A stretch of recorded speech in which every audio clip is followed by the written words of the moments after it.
ಬೆಂಗಳೂರಿನ ವರ್ತೂರಿನಲ್ಲಿರುವ Prestige habitat ಅಪಾರ್ಟ್ಮೆಂಟ್ನಲ್ಲಿ ವಿದ್ಯುತ್ ತಂತಿ ತಗುಲಿ ಬಾಲಕಿಯೊಬ್ಬಳು ಮೃತಪಟ್ಟಿರತಕ್ಕಂಥ ಪ್ರಕರಣ. ವಿದ್ಯುತ್ ತಂತಿ ತಗುಲಿ 10 ವರ್ಷದ ಬಾಲಕಿ ಮಾನ್ಯ ದುರ್ಮರಣಕ್ಕೀಡಾಗಿದ್ದು ನಿನ್ನೆ ಸಾಯಂಕಾಲ 7:30 ಘಟನೆ ಸಂಬಂಧ ಮೃತ ಮಾನ್ಯ ತಂದೆ ದೂರನ್ನು ಕೊಟ್ಟಿದ್ದಾರೆ ವರ್ತೂರು ಪೊಲೀಸ್ ಸ್ಟೇಷನ್ನಲ್ಲಿ. ನೀರಿನಲ್ಲಿ ಬಿದ್ದು ಮಗು ಸಾವನ್ನಪ್ಪಿದ್ದಾಗಿ ತಂದೆ ದೂರು ಕೊಟ್ಟಿರೋದು. ಓಕೆ, ಈಗ ಪ್ರಕರಣಕ್ಕೆ ಇದೊಂದು ದೊಡ್ಡ ಟ್ವಿಸ್ಟ್. ತಂದೆ ಕೊಟ್ಟಿರೋದೇನೆ ನೀರಿನಲ್ಲಿ ಬಿದ್ದು ಮಗು ಮೃತಪಟ್ಟಿದೆ, ವಿದ್ಯುತ್ ತಂತಿ ತಗುಲಿ ಅಂತ ಕೊಟ್ಟಿಲ್ಲ. ಬಟ್ ಎಲ್ಲರೂ ಹೇಳ್ತಾ ಇರೋದು ವಿದ್ಯುತ್ ತಂತಿ ತಗುಲಿಯೇ ಮಗು ಮೃತಪಟ್ಟಿದೆ ಅಂತ. ಬಟ್ ಪೋಸ್ಟ್ಮಾರ್ಟಮಲ್ಲಿ ಗೊತ್ತಾಗ್ಬಿಡುತ್ತಲ್ಲ, ಪೋಸ್ಟ್ಮಾರ್ಟಮಲ್ಲಿ ಕರೆಂಟ್ ಶಾಕಿಂದ ಮೃತಪಟ್ಟಿದೆಯಾ ಅಥವಾ ನೀರು ಕುಡಿದು ಮಗು ಮೃತಪಟ್ಟಿದೆಯಾ ಹೆಂಗೆ ಅಂತಕ್ಕಂಥದ್ದು ನೀಟಾಗಿ ಗೊತ್ತಾಗ್ಬಿಡುತ್ತೆ. ನೀವೇನು ಅದನ್ನು ತಿರುಚುವ ಪ್ರಯತ್ನ ಮಾಡಬೇಡಿ. ಬಟ್ ಅವರ ತಂದೆ ಹಾಗ್ಯಾಕೆ ಕಂಪ್ಲೇಂಟ್ ಕೊಟ್ಟರು? ಎಲ್ಲರೂ ಹೇಳ್ತಾ ಇರ್ತಕ್ಕಂಥದ್ದು ಇದು ಕರೆಂಟ್ ಶಾಕಿಂದ, ಅಲ್ಲೊಂದು ವಿದ್ಯುತ್ ತಂತಿ ಬಿದ್ದಿತ್ತು, ಅದನ್ನು ತುಳಿದು ಮಗು ಮೃತಪಟ್ಟಿದೆ ಅಂತ ಎಲ್ಲರೂ ಅಂದ್ಕೊಂಡಿದ್ದಾರೆ. ಮಾಹಿತಿ ಪ್ರಕಾರ ಫಸ್ಟ್ ಏನು ಬಂದಿತ್ತು ಅಂದರೆ ಗ್ರೂಪಲ್ಲಿ ಸರ್ಕ್ಯುಲೇಟ್ ಆಯಿತು. ಒಂದು ಮಗು ಇಲ್ಲಿ ಪಾರ್ಸೆಲ್ 3 ಪ್ರೆಸ್ಟೀಜ್ ಲೇಕ್ ಸೈಡ್ ಹ್ಯಾಬಿಟೇಟಲ್ಲಿ ಸ್ವಿಮ್ಮಿಂಗ್ ಪೂಲ್ ಪಕ್ಕ ಎಲೆಕ್ಟ್ರಿಕ್ ಒಂದು ವೈರ್ ಕಾಲು ತುಳಿದು ಸ್ವಿಮ್ಮಿಂಗ್ ಪೂಲ್ ಒಳಗಡೆ ಬಿದ್ದಿದೆ ಅಂತ ವಾಟ್ಸಪ್ ಗ್ರೂಪಲ್ಲೆಲ್ಲ ಸರ್ಕ್ಯುಲೇಟ್ ಆಯಿತು. ಇಲ್ಲೆಲ್ಲ ಬಂದು 7:30 ಆಗಿರೋದು. ಆಮೇಲೆ ಸಡನ್ನಾಗಿ ಸ್ವಲ್ಪ ಜನ ಎಲ್ಲ ಕಿರ್ಚಾಡಿದ್ರಂತೆ. ಕಿರ್ಚಾಡಿದ ತಕ್ಷಣ ಸೆಕ್ಯೂರಿಟಿ ಅವರೆಲ್ಲ ಬಂದಿದ್ದಾರೆ. ಬಂದಿದ್ದ ತಕ್ಷಣ ಮಗುನ ಎತ್ಕೊಂಡೋಗಿ CPR ಏನೋ ಮಾಡಿ ಹಾಸ್ಪಿಟ್ಲಿಗೆ ಸೇರಿಸಿದ್ದಾರೆ, ಇಲ್ಲೇ ಸಹಸ್ರ ಹಾಸ್ಪಿಟಲ್ ಅಂತ. ಸೊ ಅಷ್ಟರೊಳಗೆ ಇದೆಲ್ಲ ಏನಿದೆ MCB ಎಲ್ಲ ಆಫ್ ಮಾಡಿ ಸ್ವಿಮ್ಮಿಂಗ್ ಪೂಲ್ದು ಇದೆಲ್ಲ ಬಂದ್ ಮಾಡಿದ್ದಾರೆ. ಸ್ವಿಮ್ಮಿಂಗ್ ಪೂಲಲ್ಲಿ ಯಾರಿಗೂ ಆ್ಯಕ್ಸಸ್ ಇಲ್ಲ ಅಂತ ಹೇಳಿ. ಆಮೇಲೆ 7:30 ಆಗಿರೋದು ಇನ್ಸಿಡೆಂಟು ಎಲ್ಲರಿಗೂ ಗೊತ್ತಾಗೋಷ್ಟರೊಳಗೆ 10-10:30 ಆಯಿತು. ಜನ ಎಲ್ಲ ಸೇರಿದ್ದಾರೆ. ಇನ್ನೂ ಎಲ್ಲ ನೀವು ನೋಡ್ಬೋದು, ಜನ ಎಲ್ಲ ತುಂಬ ಜನ ನಿಂತಿದ್ದಾರೆ.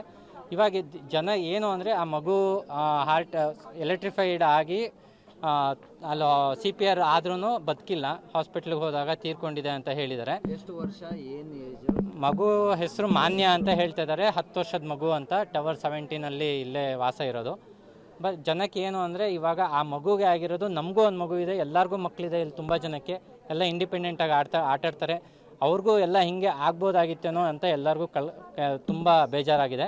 ಸೊ ಒಂದು 3 months ಬಿಫೋರ್ ಒಂದು ಇನ್ಸಿಡೆಂಟ್ ಟಿಕೆಟ್ ಒಂದು ಇಲ್ಲೇ ಇತ್ತು, ಅದನ್ನು ಓಪನ್ ಇದೆ. ಏನು ಅಂದರೆ ಅದೇ ಥರ ಒಂದು 7 years ಮಗು ಏನೋ ಕಾಲು ತುಳಿದು ಶಾಕ್ ಆಗಿತ್ತು ಅಂತ ರಿಪೋರ್ಟ್ ಮಾಡಿದ್ದಾರೆ. ಬಟ್ ಪ್ರೆಸ್ಟೀಜ್ ಅವರು ಅದನ್ನು ನಾವು ಸರಿ ಮಾಡಿದ್ದೀವಿ, PPMS ಅವರು ಅದನ್ನು ನಾವು ಸರಿ ಮಾಡಿದ್ದೀವಿ ಅಂತ ಹೇಳಿ ಕ್ಲೋಸ್ ಮಾಡಿದ್ದಾರೆ ಟಿಕೆಟ್. ಬಟ್ ಇದೇ ಥರ ಆದರೂ 3 days ಬಿಫೋರ್ ಒಬ್ಬರು ಹೇಳ್ತಾ ಇದ್ದಾರೆ ಹಿಂಗೆ ಶಾಕ್ ಆಗಿತ್ತು ಅಂತ. ಹೋಗಿ ಸೆಕ್ಯೂರಿಟಿಗೆ ಟಿಕೆಟ್ ರೈಸ್ ಮಾಡಿದ್ದಾರೆ. ಅವರು ಅದನ್ನು ಟಿಕೆಟ್ನ ಕ್ಲೋಸ್ ಮಾಡಿಲ್ಲ. ಸರ್ PPMSಸಿಂದ ತುಂಬ ನೆಗ್ಲಿಜೆನ್ಸ್ ಇದೆ. ಹೇಳಿದ್ರೆ ಒಂದು 3-4 days ಬಿಟ್ಟು ಬರ್ತಾರೆ ರಿಪೋರ್ಟ್ಸ್, ಎಲ್ಲ ರಿಪೋರ್ಟ್ಸ್ಗೂ. ಸೊ ಇಲ್ಲಿ ಅದು ಅವ್ರದ್ದೇ ಮ್ಯಾನೇಜ್ಮೆಂಟ್ ಆಗಿರೋದ್ರಿಂದ ನಾವು ಚೆನ್ನಾಗಿ ನೋಡ್ಕೊತಾ ಇದ್ದಾರೆ ಅಂತ ಅಸೋಸಿಯೇಷನಿಂದ ಅವ್ರಿಗೆ ಹ್ಯಾಂಡ್ ಓವರ್ ಮಾಡಿರೋದು. ಬಟ್ ಒಂದು ಮಗುಗೆ ಈ ಥರ ಆಗುತ್ತೆ ಅಂತ ಯಾರು ಅನ್ಕೊಳ್ಳಿ. ಸರ್ ನಮ್ಮದ್ರಲ್ಲಿ ಒಂದು GBM ಮೀಟಿಂಗ್ಸ್ ಅಂತ ಎಲ್ಲ ಇರುತ್ತೆ, ಅಲ್ಲೆಲ್ಲ ಮಾತಾಡಿದ್ದಾರೆ. ಹೆಚ್ಚು ಅಸೋಸಿಯೇಷನ್ ಅವ್ರು ಏನಿದೆ ಅವರು PPMS ಜೊತೆ ಮಾತಾಡಿದ್ದೀವಿ ಅಂತ ಇವತ್ತೆಲ್ಲ ಬಂದು ಹೇಳಿದ್ರು. ಬಟ್ ಹಿಂಗಾಗಿದೆ. ಇವಾಗ ಏನಾಗಿದೆ ಅದನ್ನು ಮುಂದೆ ಏನು ಆ್ಯಕ್ಷನ್ ತೊಗೊಂಡು ಸರ್ ಇನ್ಸಿಡೆಂಟ್ ಆಗಿದೆ, ಯಾರು ಇಲ್ಲ ಅಂತ ಹೇಳ್ತಿಲ್ಲ. ಇದಕ್ಕೆ ಆಲ್ರೆಡಿ ಮಗುವಿನ ತಂದೆ ತಾಯಿ ಪೊಲೀಸ್ ಸ್ಟೇಷನಲ್ಲಿ ಕಂಪ್ಲೇಂಟ್ ಕೊಟ್ಟಿದ್ದಾರೆ. ಇನ್ವೆಸ್ಟಿಗೇಷನ್ ಪ್ರೋಸೆಸ್ಸಲ್ಲಿದೆ. ಅದು ಪೂರ್ತಿ ಬರೋವರೆಗೂ ನಾವು ಏನು ಹೇಳೋಕ್ಕಾಗಲ್ಲ. ಅದು ಬಂದಮೇಲೆ ನಾವು ಅದೇನು ಉತ್ತರ ಕೊಡ್ತೀವಿ. ಮಗು ಈ ಥರ ಸ್ವಿಮ್ಮಿಂಗ್ ಪೂಲಲ್ಲಿ ಬಿದ್ದು ಸತ್ತಿದೆ ಅಂತ ವಿಷಯ ಬಂದು ಚೆಕ್ ಮಾಡಿ ಹಾಸ್ಪಿಟ್ಲ್ ಹತ್ರ ಹೋದಾಗ ಪೊಲೀಸ್ ಅವ್ರ ಹತ್ರ ಎಲ್ಲ ಇನ್ವೆಸ್ಟಿಗೇಷನ್ ಸಪೋರ್ಟ್ ಮಾಡಿದ್ದೀರಿ. ಈಗಲೂ ಅದೇ ಸಪೋರ್ಟಲ್ಲಿ ಇದ್ದೀರಿ. ನಾವೆಲ್ಲೂ ಇಲ್ಲ ಅಂತ ಹೇಳ್ತಿಲ್ಲ. ಅದನ್ನ ತನಿಖೆ ಮಾಡಿ ಪೂರ್ಣ ಸತ್ಯ ಏನು ಅಂತ ಕೊಡೋವರೆಗೂ ನಮಗೆ ಸಹಕರಿಸಬೇಕು, ನಾವು ಸಹಕರಿಸ್ತೀವಿ. ಪೊಲೀಸ್ನವರು ಇನ್ವೆಸ್ಟಿಗೇಷನ್ ಮಾಡಿ ಸ್ಪಾಟ್ ವಿಸಿಟ್ ಮಾಡಿ ಎಲ್ಲ ಹೋಗಿದ್ದಾರೆ. ತನಿಖೆ ಬೆಳಗ್ಗೆ ಬರ್ತೈತೆ, ನಾವೆಲ್ಲ ಅವಾಗಲೇ.